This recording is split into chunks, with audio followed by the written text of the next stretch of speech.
plastic technology evolves in the early 1900s. New industries like car manufacturers make the most of this new material. They use it everywhere as insulation for electric wires, spark plug caps, and light fittings, all of which make the cars much safer. But the old-fashioned glass treated under this new invention only gives you an old-fashioned headache. Plastics become so important in cars, pioneer Henry Ford even comes up with a new way of making the stuff. He turns to natural oil from soybeans and corn. In 1941, he shows off a new prototype car made mostly of soybean-based plastic. 25% lighter than metal, it's stunningly fuel efficient.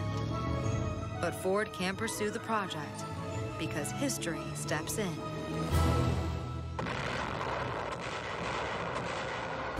The world faces more pressing priorities. World War II speeds up the progress of plastic.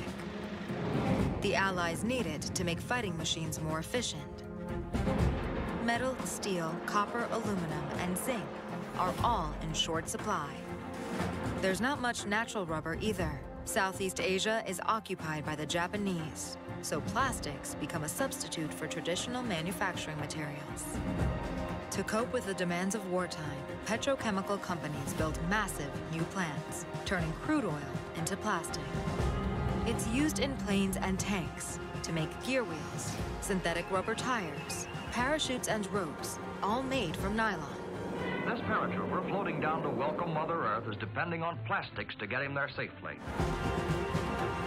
Plastic plays a huge part in helping the Allies win the war. With the Nazis beaten, the United States is now in a great position to take the lead in plastics production. It owns 2/3 of the world's manufacturing capacity. The plastics industry comes of age, turning from war to peace, from fighting to fun. Here's a pair being tried on during office hours. Men will, of course, be observing the lack of wrinkles round the foot. Plastics are about to conquer the world. It's the dawn of a consumer explosion. In 1945, most people had never heard of a television. But by 1949, as plastic makes TVs cheaper, Americans buy 100,000 a week. Between 1955 and 1965, 42% of Americans rely on condoms for birth control. And in 1965, the symbol of everything plastic also arrives, the plastic bag. Today, the world uses about 500 billion plastic bags a year, 1 million a minute.